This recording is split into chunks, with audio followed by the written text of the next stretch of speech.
Arvind sir is the person who made mechanical engineering easy, जिन्होंने आसान बना दिया मैकेनिकल इंजीनियरिंग को. And I definitely owe my success to Arvind sir.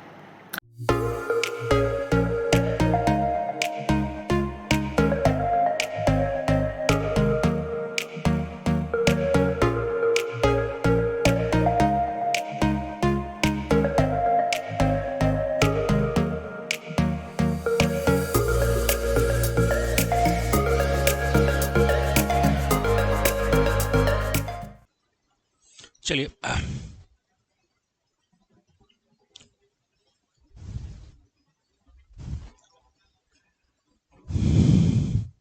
Green sand,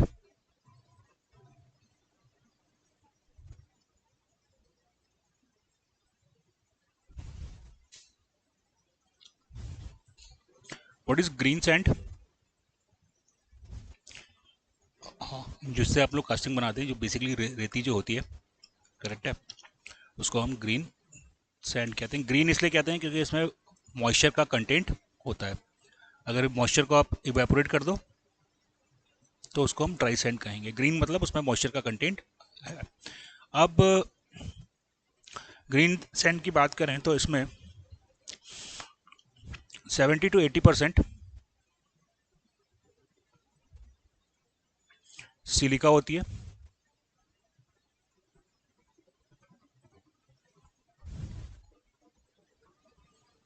10 to 15% clay, 10 to 15% clay,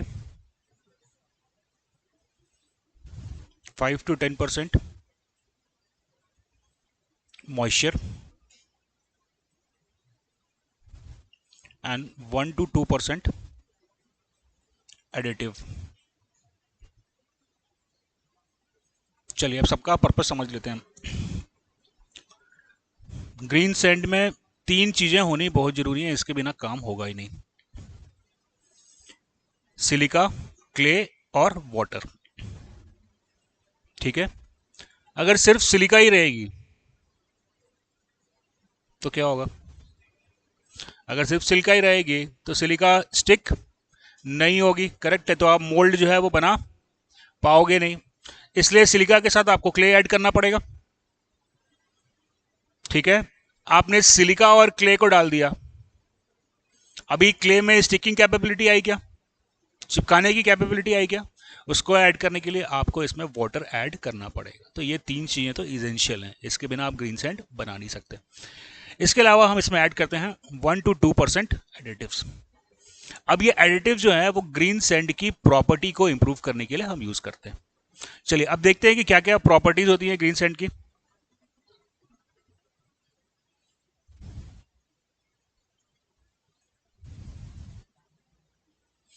properties of green sand.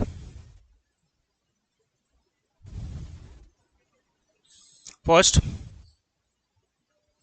Green strength.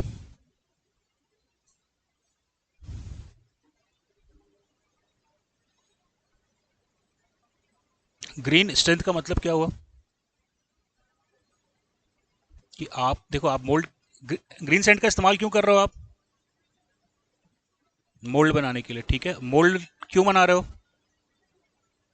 वोल्टेन metal को पोर करोगे उसमें, correct है.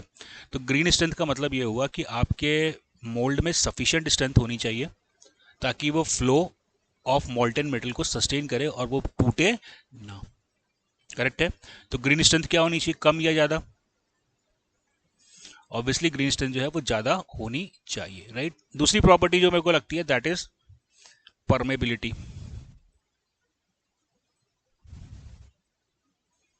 permeability is ability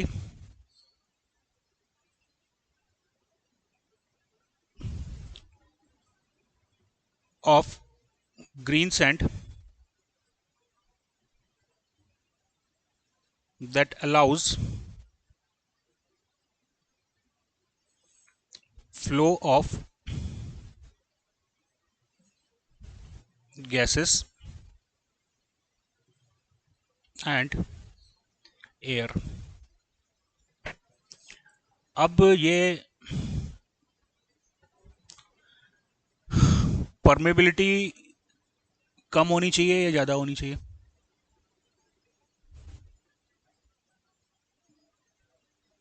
क्यों ज़्यादा होनी चाहिए? नहीं नहीं नहीं नहीं नहीं नहीं नहीं नहीं। हाँ, नहीं। Permeability, green sand strength should be high, permeability must be high. बेटा आप बात सुनो, देखो आपका मोल्ड कैविटी होगा, करेक्ट है। मोल्ड कैविटी में जब तक आप मोल्टन मेटल नहीं डालोगे उसमें क्या रहेगा? एयर रहेगा, करेक्ट है। जब वो मोल्टन मेटल डालोगे तो क्या एयर को उस मोल्ड कैविटी में रह जाना चाहिए क्या? उसको बाहर जाना पड़ेगा। अगर वो मोल्ड कैविटी में रह गया तो क्या होगा? कास्टिंग में डिफेक्ट आएगा। Is that clear? तो एयर को पास करने के लिए पैसेज चाहिए। उसके बाद आप जो ग्रीन सैंड यूज करते हो उसमें आप एडिटिव्स को डालते हो। जब आप मोल्टन मेटल डालोगे तो एडिटिव्स बर्न हो जाते हैं और गैसेस प्रोड्यूस होती हैं। अब वो गैसेस को भी बाहर एस्केप करने के लिए हमको रूट देना पड़ेगा।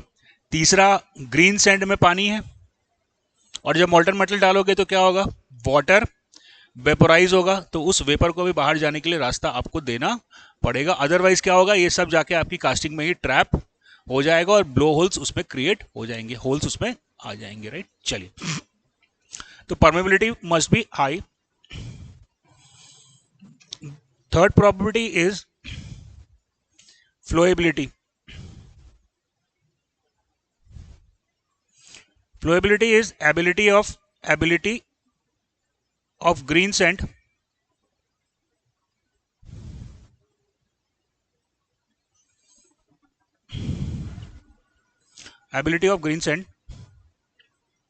to flow.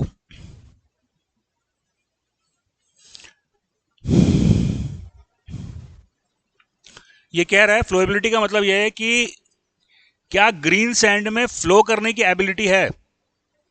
तो ये फ्लोएबिलिटी यानी कि एबिलिटी टू फ्लो, ये ग्रीन सैंड में कम होनी चाहिए, ज्यादा होनी चाहिए, होनी चाहिए या नहीं होनी चाहिए, पहले अपन ये डिस्कस कर लेते हैं। फ्लो करने की एबिलिटी कम होनी चाहिए, उससे क्या होगा?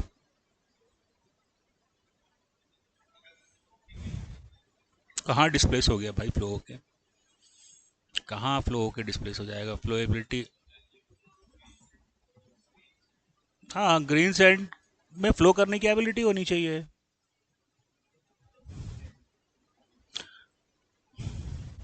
मेरे भाई फ्लो का मतलब एबिलिटी टू डिफॉर्मेशन होता है। हम स्ट्रेंथ ऑफ उसमें फ्लूइड मैकेनिक्स में पढ़ चुके हैं ना, तो उसमें डिफॉर्म जितना आसानी से डिफॉर्म होगा उसको हम कहेंगे फ्लोएबिलिटी। इधर देखो, इधर देखो,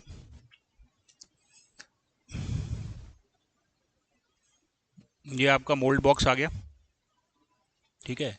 यहाँ पे आपने एक पैटर्न रख दिया।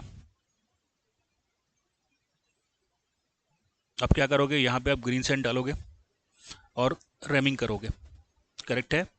अगर आपके ग्रीन सैंड में फ्लो करने की प्रॉपर्टी नहीं होगी तो यहाँ पे आपका ग्रीन सैंड पहुँच नहीं पाएगा। जो इंट्रिकेट पोर्शंस हैं पैटर्न के, वहाँ पे आपका ग्रीन सैंड पहुँच नहीं पाएगा, तो मोल्ड जो है वो आपका सही तरीके से बनेगा नहीं। बात समझ में आ रही है? अगर मान लो ये फ्लो नहीं करेगा तो ये तो ग्रीन सैंड यहीं पे आके रुक जाएगा, करेक्ट है। ये रीजन को ये फिलफिल नहीं कर पाएगा, तो इसको फुलफिल करने के लिए हम चाहते हैं कि ग्रीन सैंड में फ्लूइड के टाइप फ्लो करने की भी प्रॉपर्टी होनी चाहिए, राइट। चलिए, and the next is collapsibility. तो flowability must be high, permeability must be high and कोलैप्सिबिलिटी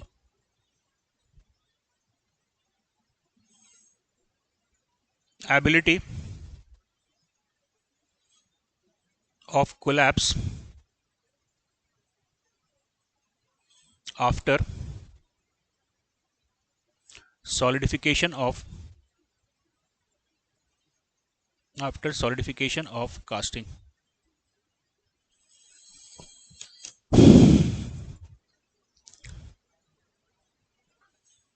कोलैप्सिबिलिटी यानी कि एबिलिटी, जब कास्टिंग सॉलिडिफाई हो जाता है तो ग्रीन सैंड को आसानी से, मोल्ड को आसानी से कोलैप्स हो जाना चाहिए। इट शुड बी हाई और इट शुड बी लो। क्यों? हाँ, अगर आसानी से ये कोलैप्स अगर नहीं हुआ तो कई बार हम बहुत थिन सेक्शन कास्ट करते हैं, पता है, और हम कास्टिंग को निकालते कैसे हैं? मोल्ड को तोड़ करके, राइट? तो पता चला हम मोल्ड को जब तोड़ रहे हैं तो मोल्ड तो टूटा नहीं, लेकिन मेरी कास्टिंग जो है उसमें क्रैक इंड्यूस हो गया। तो कोलैप्सिबिलिटी भी ज़्यादा होनी चाहिए।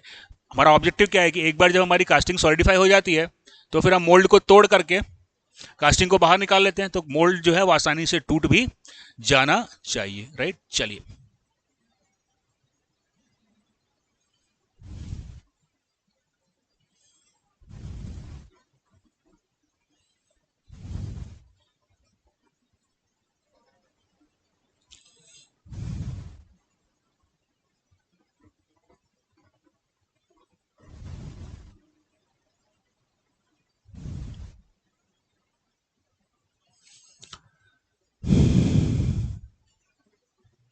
Effect of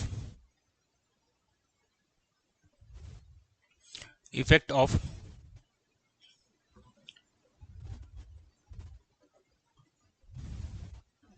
regular and irregular size grains on green strength and permeability. Effect of regular and irregular size grains on green strength and permeability. अब रेगुलर साइज का ग्रेन मतलब सारे ग्रेन जो हैं वो लगभग सेम साइज के हैं।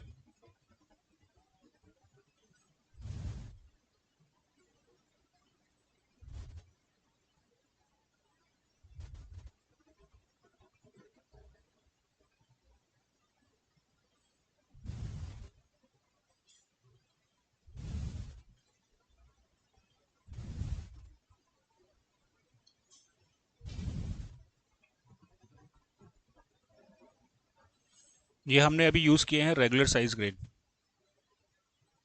सभी ग्रेन ऑलमोस्ट एक ही साइज के हैं, ठीक है। अगर आप रेगुलर साइज ग्रेन यूज कर रहे हो, ग्रेन ये क्या चीज है? ये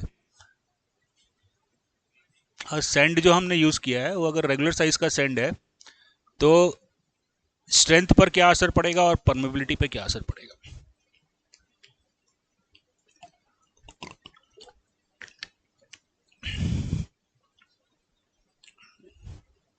देख लेते हैं अपन, दूसरा डायग्राम भी अपन बना लेते हैं। ये है हमारा रेगुलर साइज ग्रेन, ये हमारा है रेगुलर साइज। अभी चलो एक और दूसरा बना लेते हैं अपन।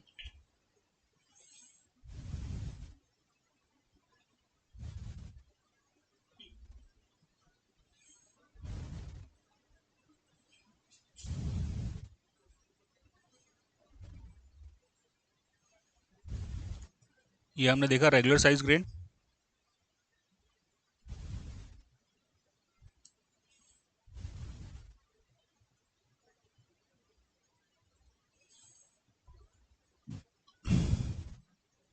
और ये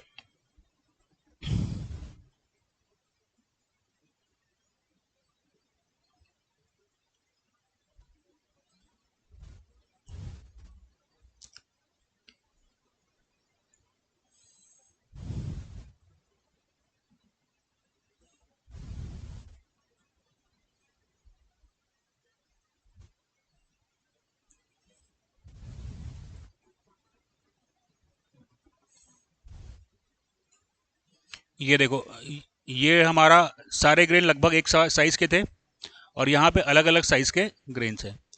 अगर आप रेगुलर साइज ग्रेन करते हो तो ग्रेन का अरेंजमेंट लगभग आपको कुछ इस प्रकार का मिल सकता है, और अगर इरेगुलर साइज ग्रेन होंगे तो ये जो वॉइड्स हैं वहाँ पे भी सैंड पार्टिकल जाके फिल कर जाएगा, करेक्ट है। तो ये हुआ आपका इरेगुलर साइज ग्रेन। अब बताओ स्ट्रेंथ पे और परमेबिलिटी पर क्या असर पड़ेगा? क्यों? हाँ, वो टाइटली पैक हो जाएगा। यहाँ पे कांटेक्ट जो है ग्रेन्स के बीच में वो ज़्यादा है, यहाँ पे कांटेक्ट जो है वो ग्रेन के बीच में ज़्यादा है, लेकिन यहाँ पे क्या हो रहा है कि जो वॉइड्स थे वो फिल हो गए, मतलब अब एयर को जाने के लिए पैसेज आपने कम कर दिया। करेक्ट है। तो अगर आप रेगुलर साइज ग्रेन यूज कर रहे हो तो ग्रीन स्ट्रेंथ कम होगी, परमेबिलिटी ज्यादा होगी। रेगुलर साइज ग्रेन अगर आप यूज कर रहे हो तो परमेबिलिटी ज्यादा होगी, सॉरी, परमेबिलिटी कम होगी, परमेबिलिटी कम होगी and green strength will be higher. Effect of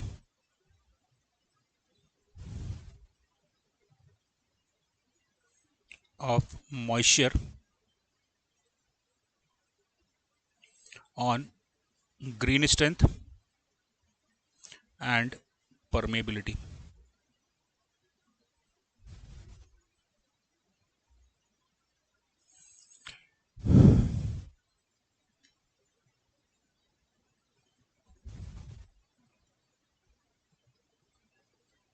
यहाँ पे हमने डाला है वाटर कंटेंट, वाटर परसेंटेज। दो कर्व मैं यहाँ पे प्लॉट कर रहा हूँ।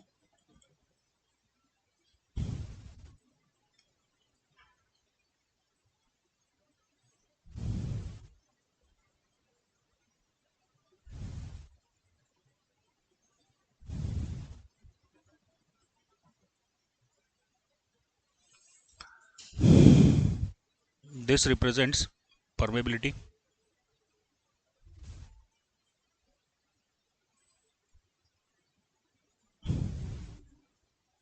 and this represents green strength.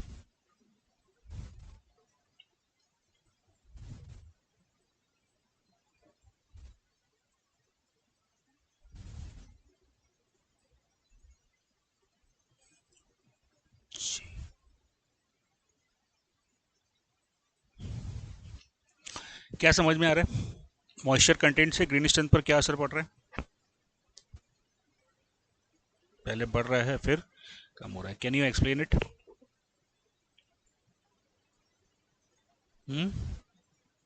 Moisture cold कर रहा है, कोल्ड कर रहा है कि कोल्ड कर रहा है, क्या बोल रहे हो? कोल्ड ठंडा कर रहा है, कोट कर रहा है। हाँ चलो, तो ये दिखा रहा है पहला, अगर ग्रीन स्ट्रेंथ की बात करें तो बोल रहा है कि मॉइस्चर कंटेंट आप बढ़ाओगे तो 4 से 6% के बीच में आपको मैक्सिमम ग्रीन स्ट्रेंथ मिलेगी। 6% से ऊपर जाओगे तो आपकी ग्रीन स्ट्रेंथ कम होने शुरू हो जाती है। कारण, शुरुआत में बढ़ रही है, शुरुआत में बढ़ रही है, उसका कारण क्या है कि मान लो आप सिर्फ क्ले ही डालते हो।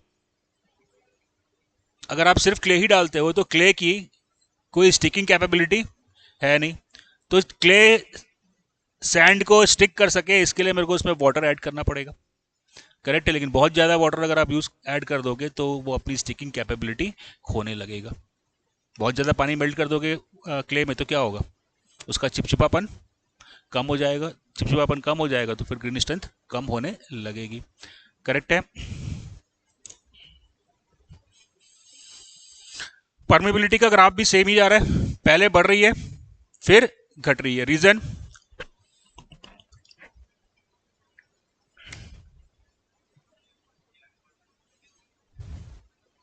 हाँ देखो, क्ले जो है वो स्टिक कर रहा है तो एयर को फ्लो करने का जगह मिल रहा है, लेकिन जब वाटर कंटेंट ज़्यादा बढ़ जाएगा तो जो वॉइड्स क्रिएट हुए थे वहां जाके वाटर ऐड हो जाएगा, तो वापस से आपको एयर को फ्लो करने का जगह कम हो जाएगा। तो बेसिक पॉइंट दोनों में सेम है कि पहले बढ़ेगा और फिर घटेगा।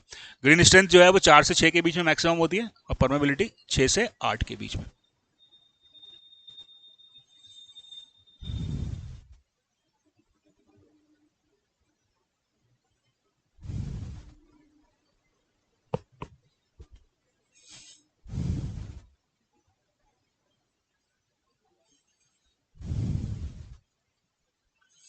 चलिए, types of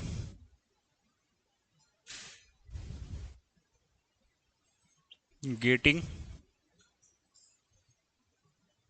system, types of getting system.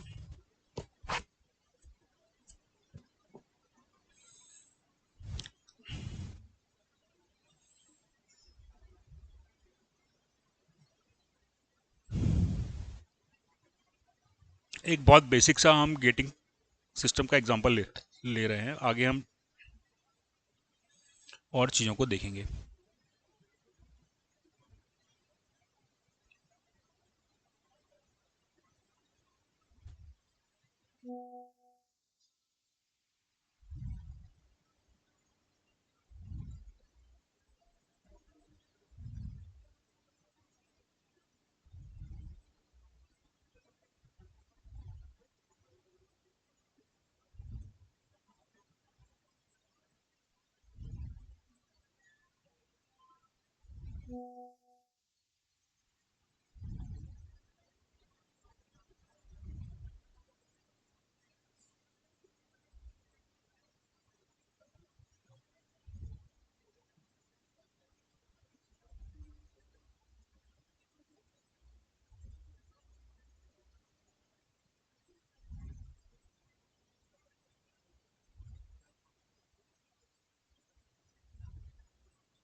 देखो,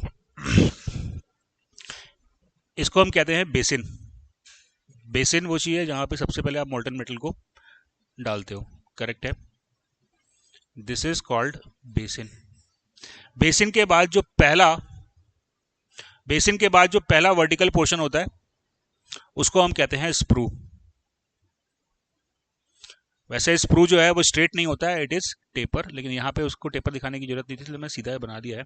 स्प्रू जो है वो होता है taper. What is sprue? First vertical passage after basin.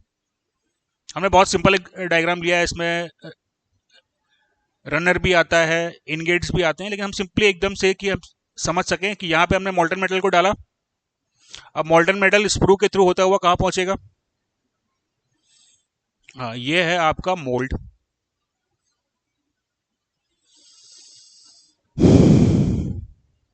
Correct. यहां पे दिस इज बेसिन, ये क्या कहलाएगा? This is sprue and this is mould. दोनों मोल्ड सेम साइज की हैं, आप ऐसा एज्यूम कर सकते हैं ना। चलो दोस्तों, इसको हम कहते हैं, इनमें से एक टॉप गेटिंग है, एक बॉटम गेटिंग है। कौन सा टॉप गेटिंग होगा? पहला वाला टॉप गेटिंग बोलोगे। क्यों टॉप गेटिंग बोलोगे? क्योंकि आपका मोल्ड जो है वो टॉप से फिल हो रहा है और यहां पे आपका मोल्ड जो है वो बॉटम से फिल हो रहा है, करेक्ट है। This is called top getting and this is called bottom getting.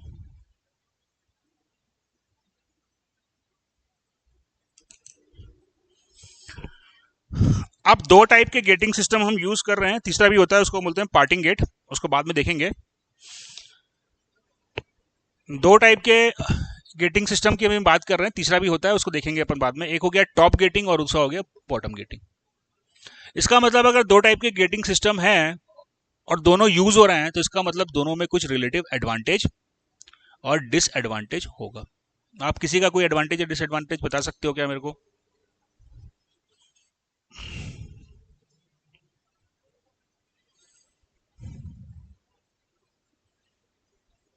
Top getting में फ्लो टर्बुलेंट रहता है। अच्छा, ये तुमको कैसे पता चला कि फ्लो टर्बुलेंट रहता है? ये कैसे निकाला तूने फ्लो टर्बुलेंट? हाँ, चल दूसरा ट्राई मार ले। टर्बुलेंट है तो क्या हो गया? टर्बुलेंट होने से मोल्ड ब्रेक हो जाएगा। क्यों भाई? टर्बुलेंट होने से मोल्ड ब्रेक क्यों हो जाएगा? टर्बुलेंट फ्लो होता है तो उसमें शियर स्ट्रेस कम लगता है, तो उसमें तो संभावना कम है।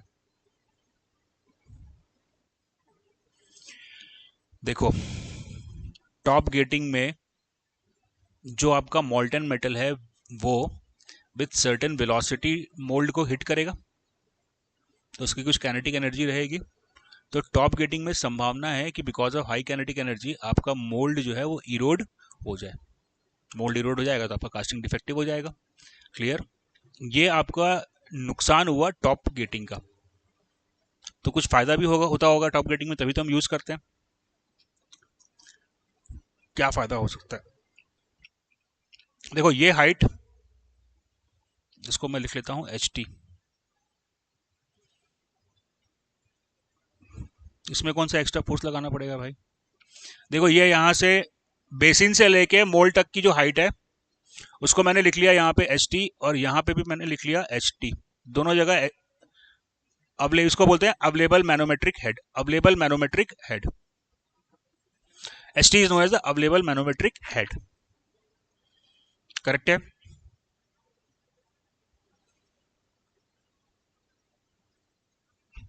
यहां पे वेलोसिटी पर क्या असर पड़ेगा अगर मैं HT को बढ़ा दूंगा तो?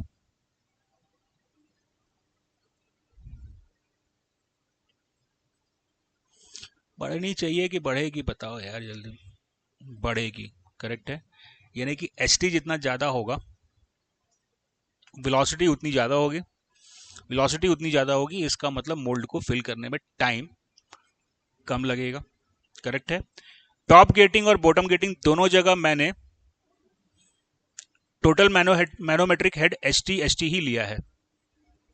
तो क्या हम कह सकते हैं कि दोनों कंडीशन में मोल्ड को फिल होने का टाइम सेम होगा?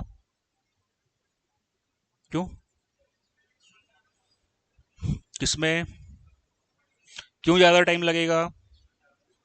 अरे भैया HT ही तो ट्रेवल कर रहा है। हाँ, अच्छा ये डिस्टेंस है, ये निग्लिजिबल है। अब आगे बोलो चलो। दिस डिस्टेंस इज निग्लिजिबल, तो क्या हो गया? अब समझो, ये देखो, यहां पे आपके पास जो मैनोमेट्रिक हेड था HT, वो हमेशा आपको कांस्टेंट मिलेगा। लेकिन यहां पे क्या होगा, धीरे धीरे आपका मोल्ड फिल हो रहा है, तो ये बैक प्रेशर क्रिएट करेगा H का। करेक्ट है? तो यहां पे आपको जो मैनोमेट्रिक हेड मिल रहा था दैट वाज ऑलवेज HT, और यहां पे जो आपको मैनोमेट्रिक हेड मिल रहा है वो HT माइनस H है। Is that clear? तो मोल्ड फिलिंग का जो टाइम है that will be higher in the bottom gating as compare to the top gating. Right? चलिए right down. Point 1, in top getting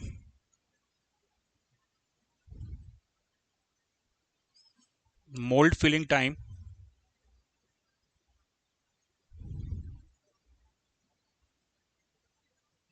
is less. Second, chance of mold erosion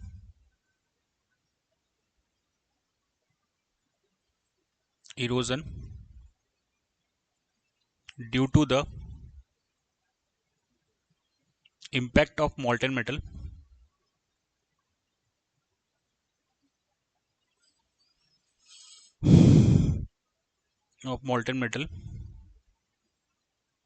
is high.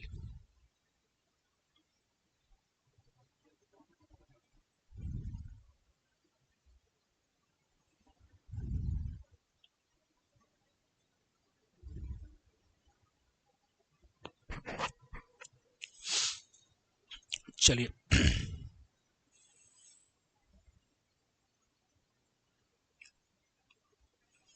अब यहाँ पे gate में, अच्छा मैं बताता हूँ आपके, कास्टिंग में जो गेट में क्वेश्चंस आते हैं वो 3 टाइप के क्वेश्चन आते हैं। फर्स्ट, मोल्ड फिलिंग टाइम, जो अभी अपन करेंगे, mould filling time. Second type का क्वेश्चन बनता है एस्पिरेशन इफेक्ट का। Third, riser design. फोर्थ एक और क्वेश्चन आ जाता है दैट इज श्रिंकेज अलायंस। यही 3-4 टॉपिक हैं जिस पे न्यूमेरिकल क्वेश्चन फॉर्म होते हैं। श्रिंकेज अलायंस, चलिए आज हम देखेंगे mould filling time. Mould filling time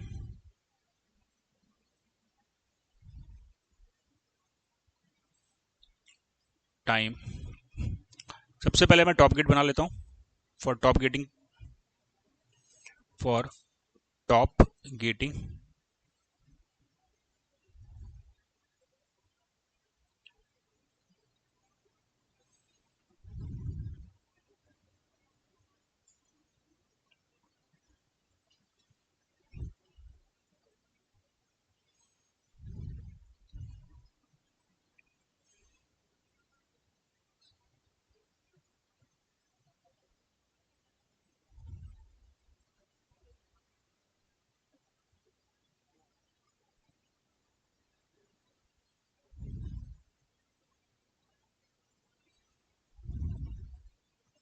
data given जो है वो मेरे को दिया हुआ है H B H S H T H M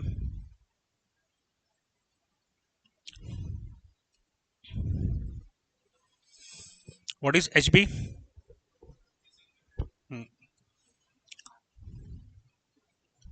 H B height of basin,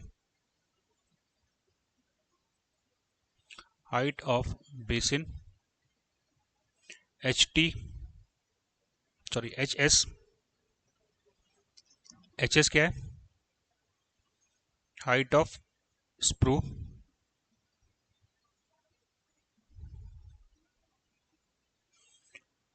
H T total manometric head.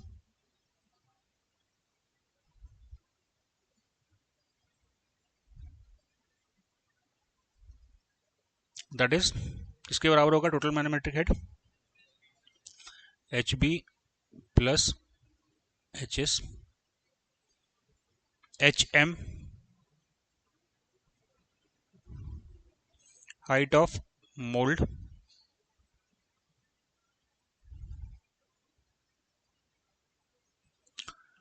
A M cross sectional area of mould, cross sectional area of mould. A G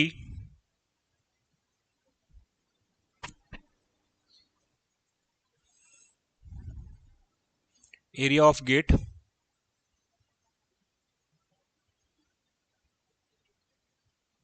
area of gate. अच्छा देखो इधर देखो, हमारे case में ये यहाँ पे हमने कोई गेट नहीं इस्तेमाल किया है। देखो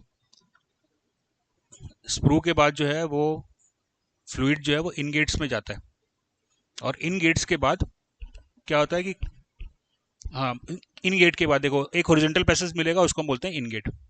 करेक्ट है। हमने यहाँ पे कोई इन गेट नहीं यूज करा है, तो एरिया ऑफ गेट जो हो गया वो डायरेक्टली यही एरिया स्प्रू का जो बॉटम एरिया है उसके बराबर ही हो जाएगा। Is that clear? अगर गेट लगा होगा तो वो गेट का एरिया होगा। बात समझ में आई है? यहाँ पे हमने गेट नहीं यूज किया है, या हम ये कह सकते हैं कि we have used a gate of negligible dimension. Correct. तो एजी जो है वो एरिया ऑफ गेट है। करेक्ट है। C D coefficient of discharge,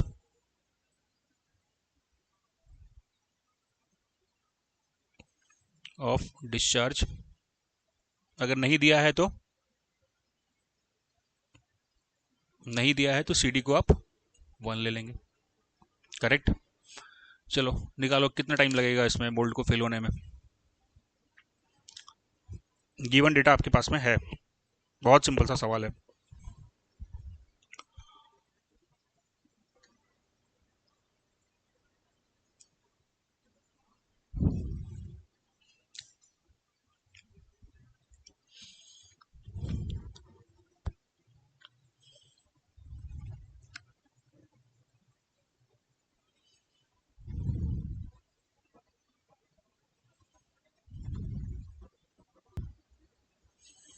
अरे यार इधर देखो,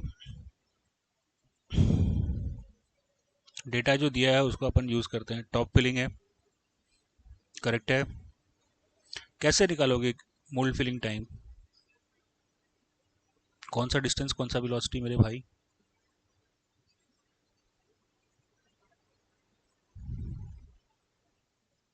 अच्छा, उससे मोल्ड फिल हो जाएगा। कुछ भी यार, मोल्ड को फिल करना है तुमको। पहला सवाल समझो कि तुमको पहला काम क्या करना है, तुमको मोल्ड को फिल करना है, यानी कि तुमको एक वॉल्यूम फिल करनी है, that is A M into H M. Correct है। आगे divided by area of gate कर देगा मेरे भाई, तो एच एम आ गया। मतलब उसका यूनिट जो है वो तो मीटर का यूनिट हो जाएगा ना। हम्म। अरे मेरे भाई, तो एरिया ऑफ गेट से डिवाइड करने बोल दिया इसको यहाँ पे, है ना। तो एरिया एरिया का यूनिट तो कैंसिल आउट हो गया ना। तो तेरे पास जो डायमेंशन मिला उसका तो यूनिट तेरे को हाइट मीटर का यूनिट मिलेगा। टाइम का यूनिट कहाँ मिला? मोल्ड फिलिंग टाइम चाहिए ना मेरे को। इधर देखो, चलो, इतना वॉल्यूम मेरे को फिल करना है। करेक्ट है। Can I find out the discharge? What is the discharge? हाँ, क्या क्या?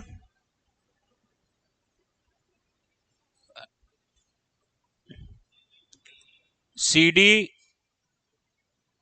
Into A G into velocity of gate.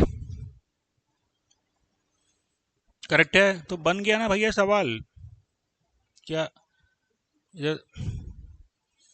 आपको मिला? A M into H M is equals to C D into A G into V G. Correct है। दोनों का dimension same है क्या?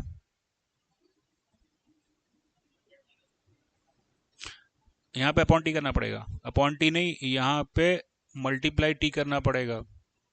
ये जो आपको यूनिट मिल रहा था वो वॉल्यूम का था, मीटर क्यूब था, और ये आपको यहाँ पे मिल रहा है मीटर क्यूब पर सेकेंड। तो टाइम से मल्टीप्लाई कर दे। Discharge rate multiplied by time is equal to volume. तो सीधा सीधा मेरे को मिल गया time. Time is equal to A M, यार, A M H M divided by C D A G into V G. V G मेरे को अभी क्वेश्चन में दिया है क्या?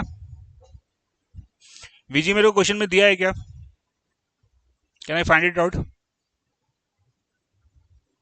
यहाँ पे हाँ, टोटल अवेलेबल हेड मेरे पास कितना है? H T. करेक्ट है।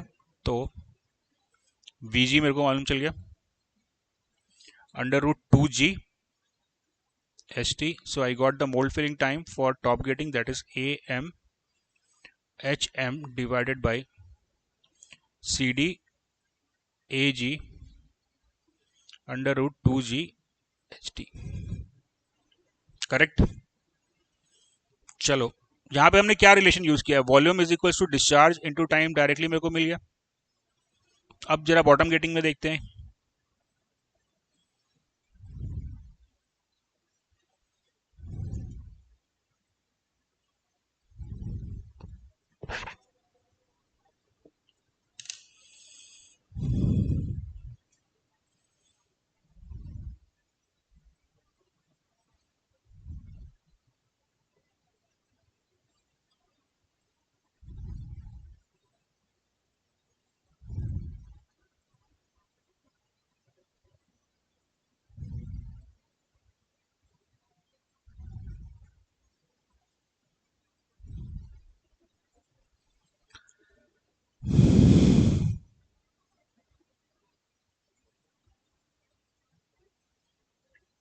H B H S, total height is H T,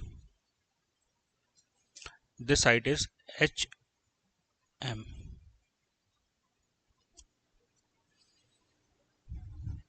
what is the formula of discharge?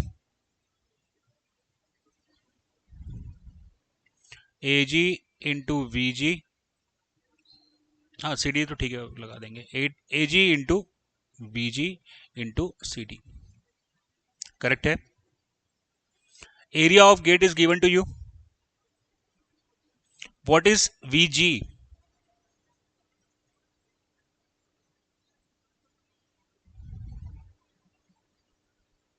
√2 GHT। नहीं नहीं नहीं, वही होता तो फिर सेम आंसर आता जो पिछली बार में मिला था। यहाँ पे √2 GHT नहीं है मेरे भाई। यहाँ पे आप जैसे जैसे मोल्ड को फिल करोगे तो यहाँ पे एच की एच भी ऐड होता जाएगा, इंक्रीज चेंज होता जाएगा। तो यहाँ पे आपको जो डिस्चार्ज वीजी जो आपको मिल रहा है, वीजी जो आपको मिल रहा है वो आपको मिल रहा है √2 GHT-H। करेक्ट है। And what is the value of H? कभी जीरो होगी, कभी मैक्सिमम होगी। चलो तो अब कैसे सॉल्व करें? यहाँ पे देखो मेरे पास क्या रिलेशन था, volume equals to discharge into time.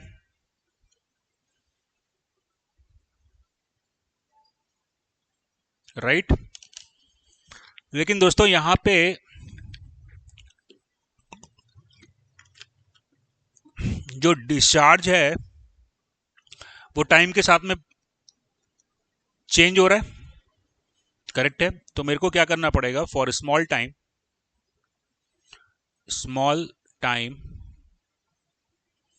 dt change in volume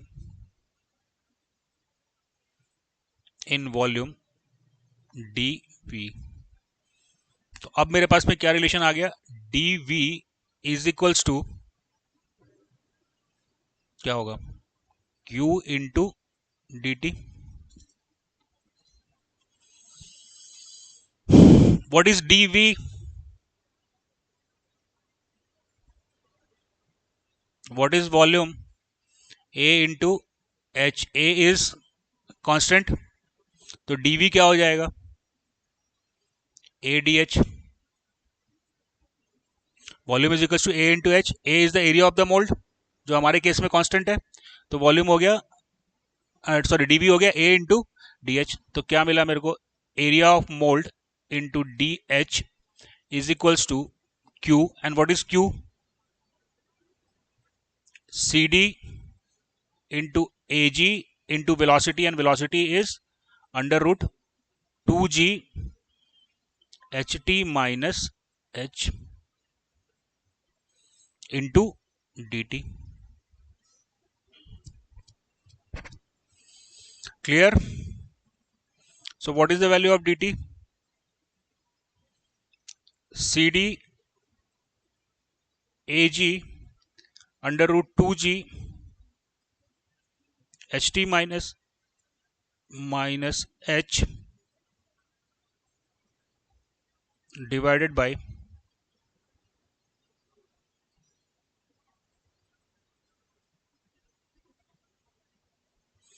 dt is equals to am dh divided by cd ag under root 2g ht minus h। Time मिल गया क्या मेरे को? अभी मेरे को क्या मिला, स्मॉल टाइम dt। तो अब सब स्मॉल टाइम को मेरे को जोड़ना है, मतलब मेरे को इंटीग्रेट करना पड़ेगा। तो टाइम क्या होगा, इंटीग्रेशन का लिमिट आ गया, और इंटीग्रेशन आ गया और लिमिट क्या हो जाएगा, 0 टू h। कहां से कहां तक वेरी कर रहा है, 0 हो सकता है और मैक्सिमम hm तक जाएगा। तो लिमिट क्या हो गया, 0 टू hm। और जब ये लिमिट आपने लगा दिया तो फिर अब ये dt नहीं रहा, ये क्या हो गया, t हो गया। राइट। करो, निकालो आंसर निकालो।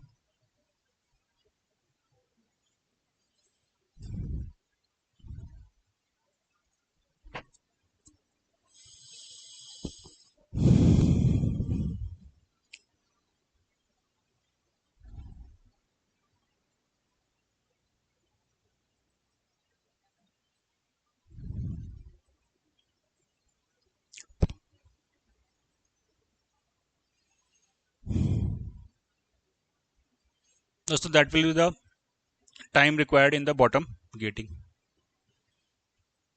आया? उसको इंटीग्रेट करेंगे आप 0 टू hm, तो फाइनल आंसर आपको आएगा am cd by ag into 1 upon under root 2g into 2 root over H T minus H M.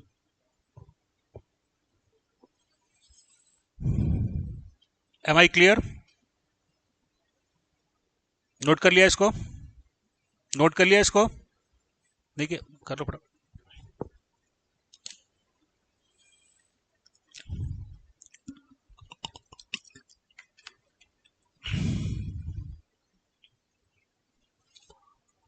हो गया? चलो, हमने बोला है दो गेट हमने देखे, टॉप गेट और बॉटम गेट। इसके बीच में एक और गेट होता है, उसको हम बोलते हैं पार्टिंग गेट। क्या होता होगा सोचो इसमें, ये दोनों के बीच का है। इंक्लाइंट होगा तो क्या होगा, वो तो टॉप, या तो इंक्लाइंट होकर भी टॉप से भरेगा या बॉटम से भरेगा, तो इंक्लाइंट करके क्या फायदा होगा। It is the summation of top gate plus bottom gate. कैसे हो सकता है ऐसा बताओ कि टॉप गेट भी हो और बॉटम गेट भी हो?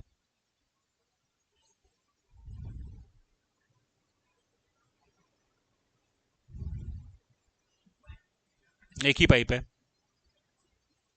चलो देख ड्रॉ कर लेते हैं अपन, चलो।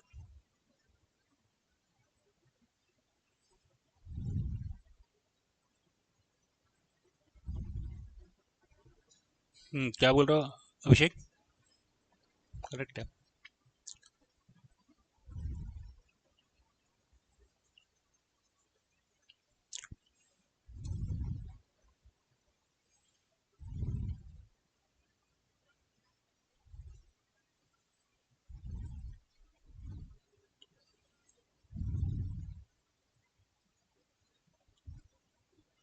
कौन सा गेट है ये, टॉप गेट है कि बॉटम गेट है? हाँ, ये टॉप गेट है क्या? कैसे नहीं है टॉप गेट? कैसे नहीं है टॉप गेट? H1 पोर्शन के लिए ये टॉप गेट है, H2 के लिए ये बॉटम गेट है। करेक्ट है। मोल्ड फिलिंग टाइम निकालना होगा तो कैसे निकालोगे? H1 का टाइम अलग निकालोगे, H1 का टाइम निकालोगे as a top gate, H2 का टाइम निकालोगे बॉटम गेट। करेक्ट है। तो parting gate is the combination of top gate and bottom gate. H1 portion के लिए ये टॉप गेट की तरह एक्ट कर रहा है, समझ में आ रही है बात? और H2 पोर्शन के लिए बॉटम गेट की तरह एक्ट कर रहा है।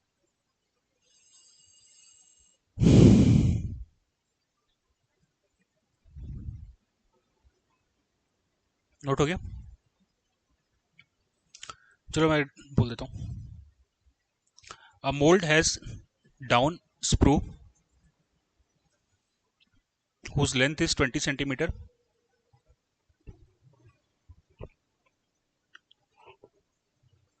and the cross sectional area at the base of down sprue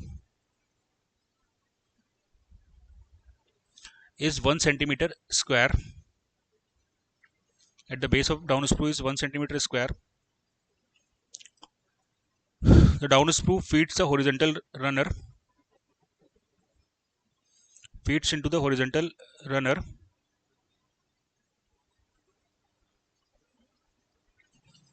leading into the mold cavity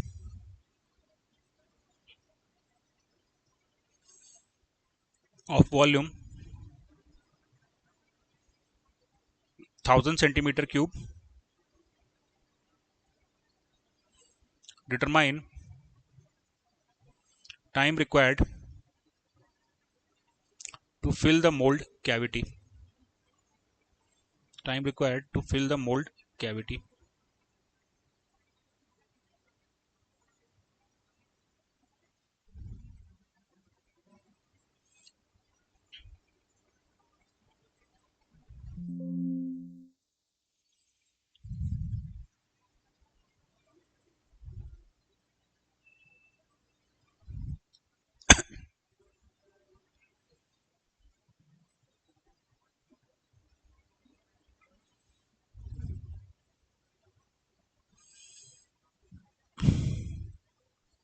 Write down casting of size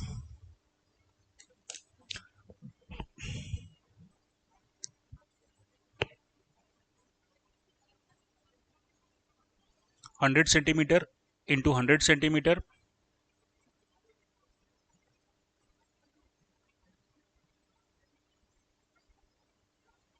100 centimeter into 100 centimeter into 25 centimeter was filled by top gate and bottom gate with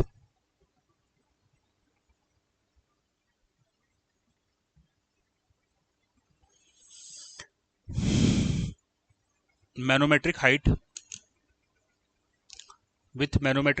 of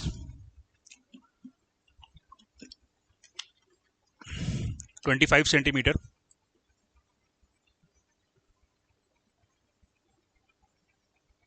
Compare the time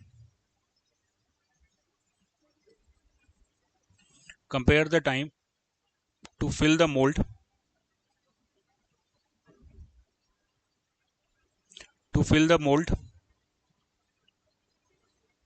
by top gating and bottom gating.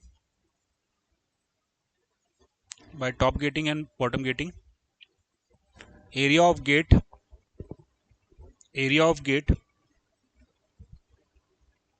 is 5 centimeter square and height of mold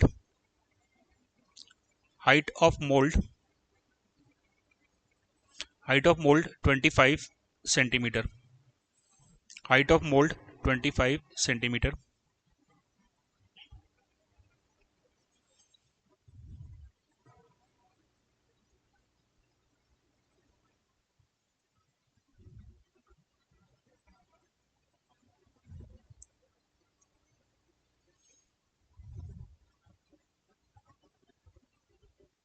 Let's try to solve these three questions.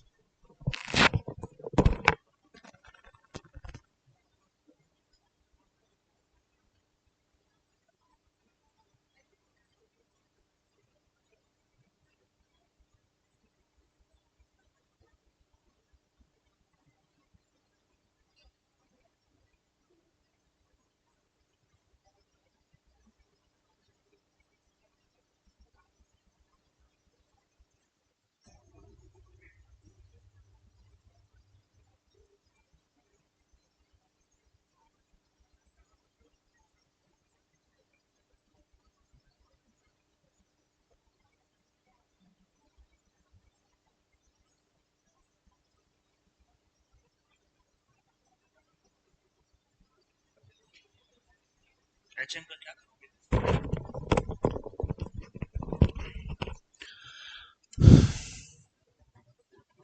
A mold has down sprue length 20 cm. The cross sectional area at the base around 1 cm. The down sprue feeds a horizontal runner leading into the mold cavity of volume 100. The time required to fill the mold cavity. Correct है? नहीं दिया HM तो नहीं करोगे solve.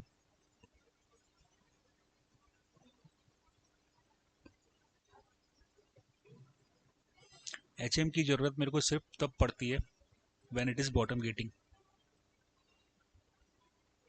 ठीक है, तो यहाँ पे HM नहीं दिया है. वैसे क्वेश्चन में होना चाहिए, गेट का ही क्वेश्चन है लेकिन, है ना, गेट का ही क्वेश्चन है, तो यहाँ पे आपको HM नहीं दिया है, तो obviously it has to be top gate. Obviously ये टॉप गेट होगा मगर HM नहीं दिया है. हाँ,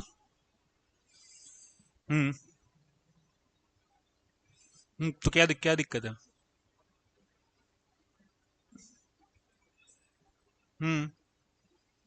तो क्या फर्क पड़ता है उससे?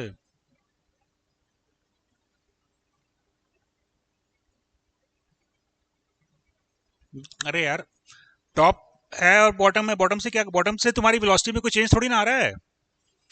बॉटम, हाँ, अगर फ्रिक्शन होगा तो अलग बात है. यहाँ पे फ्रिक्शन हमको कुछ स्पेसिफाई किया नहीं है, तो जो मेरे को गेट की वेलोसिटी मिलेगी, जो स्प्रू के एंड पे मिलेगी, वही गेट की वेलोसिटी होगी. मोल्ड है down sprue 20 centimetre down sprue. Cross sectional area base of down sprue is 1 centimetre square. The pressure down sprue feeds a horizontal runner leading into the mold cavity of 1000 centimeter cube.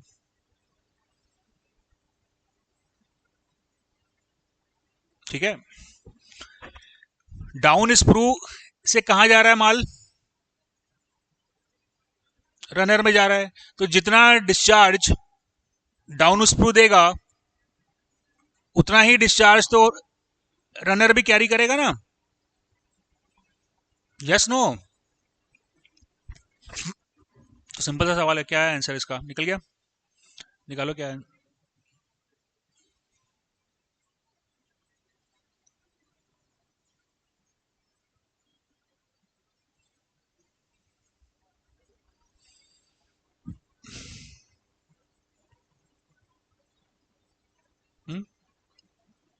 हाँ correct है,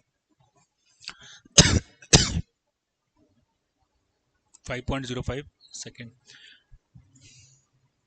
question number 3 का answer,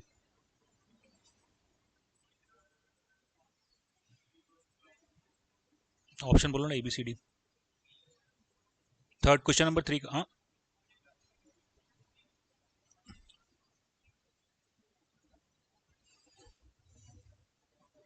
क्या आ रहा है? B आ रहा है, देख लेते हैं। क्वेश्चन नंबर था 21, सबका आया ये? क्वेश्चन नंबर 3 बना सबका?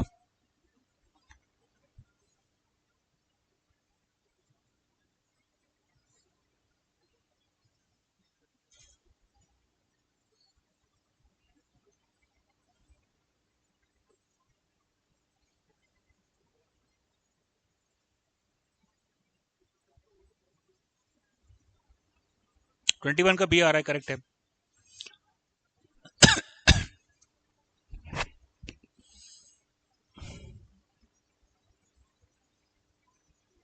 कोई दिक्कत? Question number 2,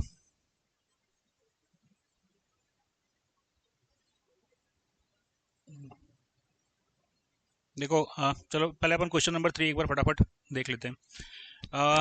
TA is the time, कौन से गेट का है?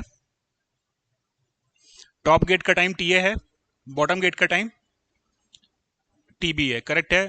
तो पहला चीज तो मेरे को ये समझ में आता है कि कौन सा बड़ा होगा?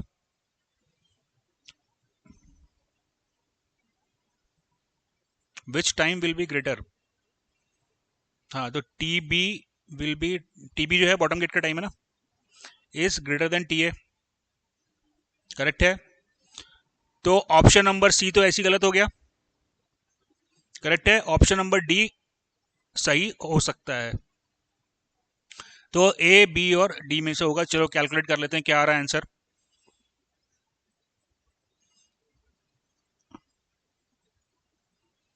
यहां पे मेरे को दिया है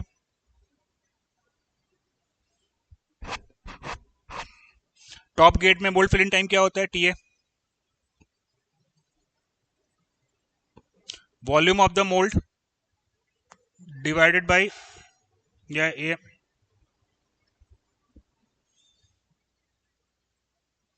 AM divided by CD AG √2G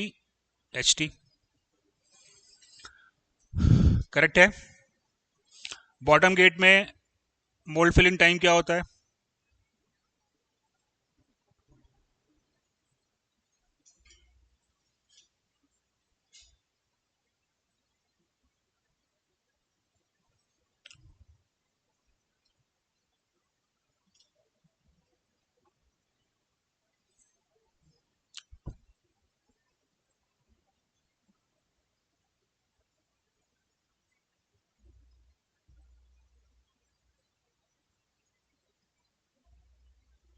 bottom gate में यही था ना, HM है ना।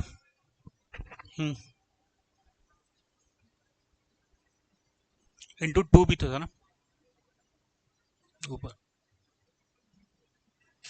हाँ नहीं ठीक है, √2/G 1/√2G इंटू, यहाँ पे 2 से मल्टीप्लीकेशन था ना, तो √2/G हो गया ना। अब यहाँ पे तुमको बोला है कि HT और HM सेम है, तो TB मेरे को क्या मिल गया? TB मेरे को मिल गया AM/CD AG √2/G into √HT। Is that clear? अब इसमें से कॉमन टर्म क्या है, A M H M C D by A G, ये आपका कॉमन टर्म हो गया। तो टी ए को मैं लिख सकता हूँ, जो कांस्टेंट है उस टर्म को अगर मैं हटा दूँ तो A M C D A जी जो है वो कैंसिल आउट हो जाएगा। क्या बचा, H M divided by under root 2 GST,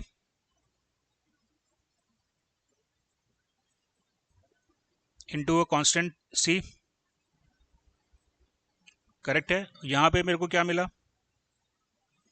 A M C D A जी जो है वो कैंसिल आउट हो गया, मेरे को मिला root over 2HT by G. Correct है। रूट ओवर जी से रूट ओवर जी भी कैंसिल आउट हो गया, इंटू सी अपन लिख लें। तो अब टी ए आया is equals to H M divided by root 2HT into a constant, and TB is equals to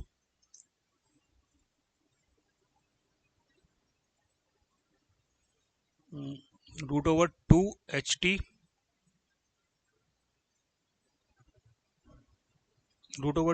जी से जी कैंसिल आउट हो गया था, रूट ओवर 2HT इंटू सी। अच्छा, यहाँ पे आपको HM और HT एक हाइट ऑफ मोल्ड है, हाँ ये सेम है, तो ये हो गया HT, तो ये क्या आया, H T by root 2 into C. Correct है। और यहाँ पे मेरे को मिला, तो T B by T A क्या आ गया, T B by T A, ये था रूट 2HT, और यहाँ पे आया HT बाई रूट 2, तो T B by T A is equals to 2, so T B is equals to 2 times T A. Is that clear? Question number 2 बन गया। चलिए, अभी जो डिस्कस किया वो क्लियर है। चलिए ठीक है, फिर कल डिस्कस करते हैं। कल में डिस्कस द एस्पिरेशन इफेक्ट और राइजर डिजाइन भी कल अपन कर लेंगे।